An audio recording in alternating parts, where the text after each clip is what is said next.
Exit board पे अब 6 का नंबर आ रहा था, यानी वो गेम जीतने के बहुत करीब आ चुके थे। एक मर्तबा दोबारा ये पूरे मेज का चक्कर लगाते हैं। इस मेज में क्या चेंज हुआ था वो ढूंढने की कोशिश करते हैं। दोबारा उन्हें यहाँ से वो लड़की गुजरते हुए नजर तो आती है, लेकिन वो लड़की उनसे कुछ बात नहीं करती। बच्चा देखता है कि यहाँ डोर्स के हैंडल अजीब तरीके से लगे हुए थे। बच्चा उस बड़े आदमी को ये बात बताने की भी कोशिश करता है, लेकिन वो आदमी बच्चे की बात को इग्नोर करते हुए उसे आगे ले जाता है। और ऐसे उसकी इतनी सी इग्नोरेंस, इतनी सी गलती उसकी सारी गेम को पीछे ले जाती है और उसका एग्जिट बोर्ड दोबारा 0 नंबर पर आ जाता है। यानी वो गेम हार चुका था और उसे अब रीस्टार्ट करना था। वो आदमी अब टूट गया, उकता चुका था वो। उसने भी चीख मारी, लेकिन यहाँ से निकलना जरूरी था। तो एक मर्तबा दोबारा इस गेम को खेलने के लिए वो तैयार हुआ। उसने बच्चे का हाथ पकड़ा और दोबारा इस मेज में चलने लगा। मजेदारी की बात थी कि अब उसे ऊपर जाने का एक रास्ता भी नजर आ गया था।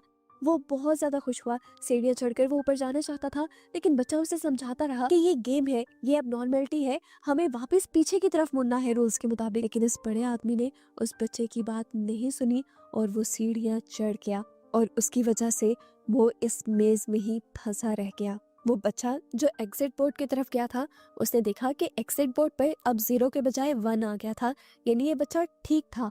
वो सीढ़ियां एक एबनॉर्मेलिटी थी, बाहर जाने का रास्ता नहीं। वो बच्चा अब ये भी जान गया था कि वो आदमी अब हमेशा उन्हीं सीढ़ियों में फंसा रहेगा। खैर, स्टोरी दोबारा मियाटा की तरफ शिफ्ट हो जाती है, जहाँ पर उसने उस बच्चे को देखा था। मियाटा क्योंकि समझ गया था कि ये बच्चा और वो आदमी पहले टीम की तरह खेल रहे थे, तो इस बच्चे को अकेले देखकर वो ये भी समझ गया बच्चे को उस बड़े आदमी ने छोड़ दिया है। उसे बच्चे के लिए बिल्कुल अच्छा फील नहीं हुआ। अब वो बच्चा मियाटा का साथी बन गया और मियाटा ने जल्दी रियलाइज किया कि इस बच्चे का आईक्यू बहुत तेज है, यानी ये बच्चा बहुत ज़हीन है और वो छोटे से छोटा चेंज भी बहुत ही आसानी से पकड़ लेता है। बच्चे की स्किल्स का इस्तेमाल करते हुए ये लोग जल्द ही पहला और फिर दूसरा लेवल भी पार कर देते हैं। और जब तीसरा लेवल पार करने के लिए वो इस मेज के अंदर घूम रहे थे, तो एकदम से मेज की लाइट फ्लिकर करने लगी, जलने बुझने लगी। बच्चों के रोने के साथ साथ चूहों के अजीबो गरीब तरीके से बोलने की आवाजें यहाँ आने लगी थी। मियाटा ने अपने फोन की लाइट ऑन की तो उसे वो आदमी भी बहुत ही अजीबो गरीब तरीके से खड़ा हुआ दिखाई दिया।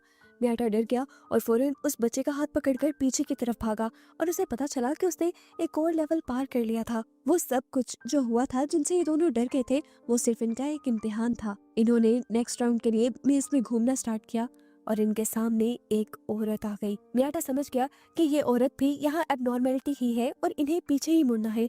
लेकिन वो बच्चा वो रोने लगा और उस औरत के पास जाने लगा।